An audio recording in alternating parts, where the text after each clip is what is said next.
What if I told you that the biggest financial bloodbath in a generation is just looming it? Your golden ticket to stacking serious wealth. Yeah, you heard that right. While everyone's chasing the next bull run, whispering about endless gains in AI and tech, history's got a nasty habit of flipping the script. Picture this, it's 2026. The markets are tanking harder than a bad blind date, and a handful of savvy players are walking away with fortunes that make lottery winners look like chumps. But here's the mystery that's gonna keep you glued to this video. Why does the crash itself create the real winners? Stick around because we're diving deep into the patterns, the data, and the plays that could turn this wealth window into your last shot at getting filthy rich before the cycle resets. Buckle up, folks. This ain't your grandma's stock tips. Let's set the stage here, because to understand why 2026 could be the perfect storm, we gotta rewind the clock. Think back to the roaring 20s, not the flapper dresses and speakeasies, but the economic frenzy that led to the Great Depression. Back then, the US was riding high on easy credit, speculative investments in everything from radios to automobiles, and a stock market that seemed invincible. Key figures like JP Morgan were the rock stars of finance, pulling strings behind the scenes while the Federal Reserve played fast and loose with interest rates. The system was built on debt-fueled growth, with banks lending like there was no tomorrow. But tease this, what if I said today's setup mirrors that era so closely it's eerie? We're talking sky-high valuations, tech hype that's off the charts, and a national debt pile that's making 1929 look like pocket change. I'll drop the shocking parallels later, but first, let's trace how these crashes brew from humble origins to total meltdown. Alright, let's break it down chronologically, cause and effect style, because nothing in finance happens in a vacuum. It all starts with the origins, the seeds of easy money. Post-World War I, the Fed slashed rates to juice the economy, making borrowing a no-brainer. Folks were snapping up stocks on margin, basically betting with borrowed bucks, and the Dow Jones skyrocketed from around 60 in 1921 to over 380 by 1929. That SA 500% run-up, people. The rise phase. Pure euphoria. Companies like General Electric and RCA were the AI darlings of their day, promising revolutionary tech that would change the world. Investors piled in, ignoring warning signs like overproduction and wage stagnation. But here's where the cause and effect kicks in. All that speculation created a bubble, inflating asset prices way beyond fundamentals. By 1928, the Shiller-Cape ratio, a fancy metric that measures stock valuations adjusted for inflation, hit around 32, screaming overvalued, yet the party raged on. Then comes the breaking point, and boy, does it hit like a freight train.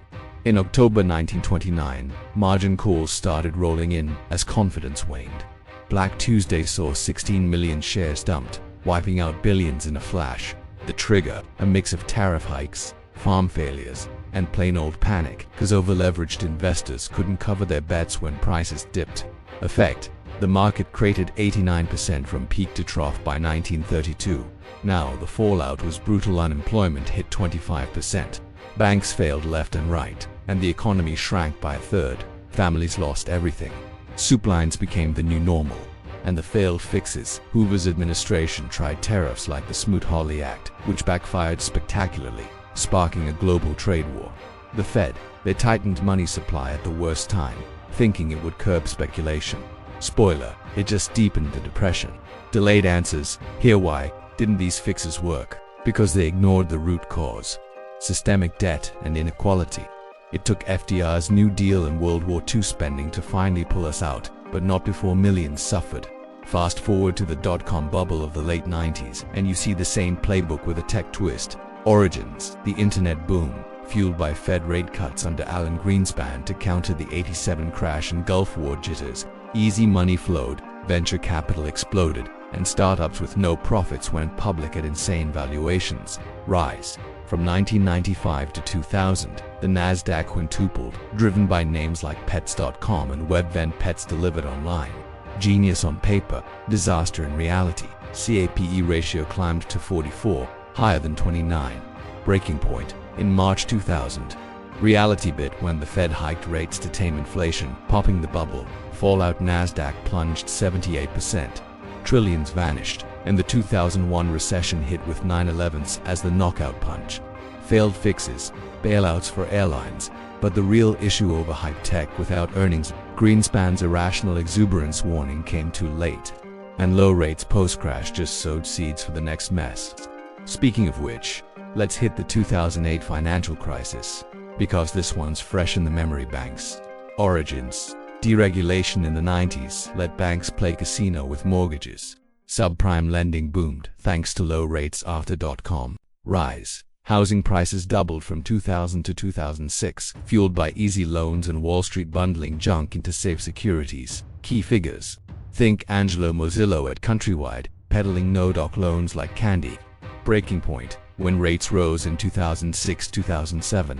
Adjustable mortgages reset, defaults spiked, and Lehman Brothers collapsed in 08, caused toxic assets everywhere. If at stock market down 57%, unemployment to 10% and a global freeze. Fallout: trillions in home equity gone, foreclosures galore, failed fixes, top bailouts saved banks but left Main Street hanging. The Fed's quantitative easing flooded the system with cash, but it inflated assets without fixing wage gaps or debt loads. Delayed reveal: this fix just kicked the can, setting up today's monster. Now, here's where it gets real juicy, connecting this history to our modern mess. Fast forward to today, December 2025, and the patterns are repeating like a bad rerun. We've got sky-high debt, bubbly valuations, and policy whiplash that's begging for a crash. Let's drop some shocking data to back this up. The US national debt just hit $38 trillion back in October. That's up from $31 trillion in 2022. Folks, interest payments alone for 2026 already over $100 billion and climbing, eating up more of the budget than defense. That's like paying rent on a mansion you can't afford while the roof leaks. And valuations: the Shiller-Cape ratio is sitting at around 40 right now, higher than the 1929 peak and rivaling the .com top. History shows when Cape hits these levels, returns suck for a decade. Think negative real gains, but the real powder keg, the AI hype train. We've seen this movie before with .com, promise of world-changing tech, trillions poured in, but profits lagging. AI stocks have driven the S&P's gains, but economists are flashing red lights. One top voice says the AI boom shows all four classic bubble signs: overinvestment, hype, high valuations, and weak fundamentals, and it could burst in 2026 if rates don't keep falling. Fed forecasts have rates dropping to around 3% by mid-2026. But if inflation rears its ugly head like from tariffs or supply shocks, they might hike instead, popping the bubble.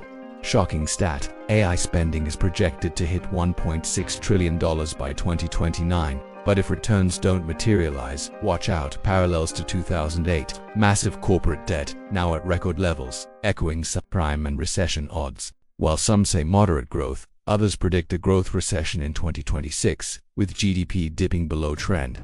Even land prices could trigger it, with assessments pointing to a 2026 land-driven crisis if bubbles in real estate pop.